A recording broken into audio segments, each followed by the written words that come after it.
Now, some critics are questioning the role of head coaches at the collegiate level and whether there should be more oversight of elite athletic programs like the one at Northwestern's. Here to break it all down is DraftKings sports analyst Mike Golic. Good to have you here tonight. This is a big deal. Pat Fitzgerald was legendary. He was head coach for 17 years, took the school to 10 bowl games, was named Big Ten Coach of the Year in 2018. And as you just heard, he still has support from at least some of his former players. Should he have been fired?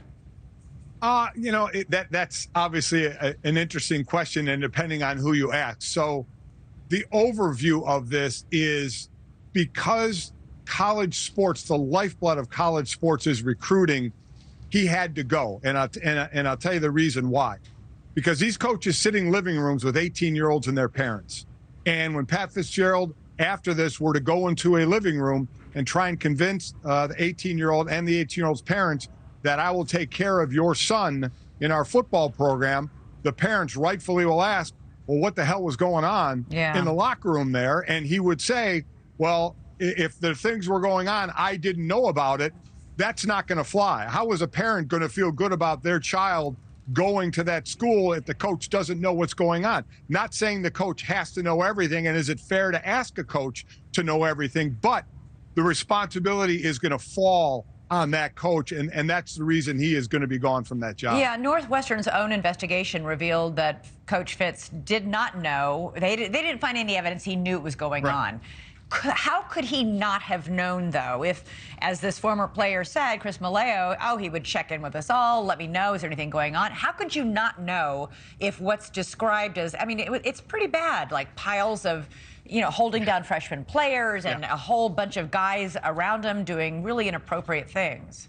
Yeah, so this is what happens, Elizabeth, in a locker room. Coaches want the locker room to be the players. Say that's your area, and that's where you guys take care of your things in the locker room. But that doesn't mean they don't know what's going on. I'm sure there are many that think Pat knew what was going on. Some of those 11 former players, even said that they thought Pat Fitzgerald was giving hand signals during practice to point out players that should be hazed. Now, again, the investigation found that he didn't know anything. But what happens is maybe not a coach, but a lot of times a right-hand man of the head coach is entrusted to know what's going on, have his ear to the ground, know what bars the players hang out, know who their girlfriends are, know all the intricacies of the players that are in that locker room. Right. And then some coaches will say, report to me what that is. Some coaches tell that person to handle it, then they have plausible deniability. So but to think that this was not known by some in that organization, some coaches, if not Pat Fitzgerald, with what is described, as you said, I mean, it's horrific. And this is not normal hazing, because I've heard people say, oh, that's just hazing. No, it's not. That's not normal. Hazing is a weird haircut and singing in front of the team. It's not doing some of the garbage that these players were investigated and said that they were doing, allegedly were doing. So it's hard to believe that coaches don't know some of the things that are going on. So is Northwestern an outlier here? I mean, does this not happen anywhere else, hopefully? Well, hopefully not. But listen, to sit there and say it doesn't happen anywhere else, Elizabeth, I think we would both be naive to think it doesn't to some degree.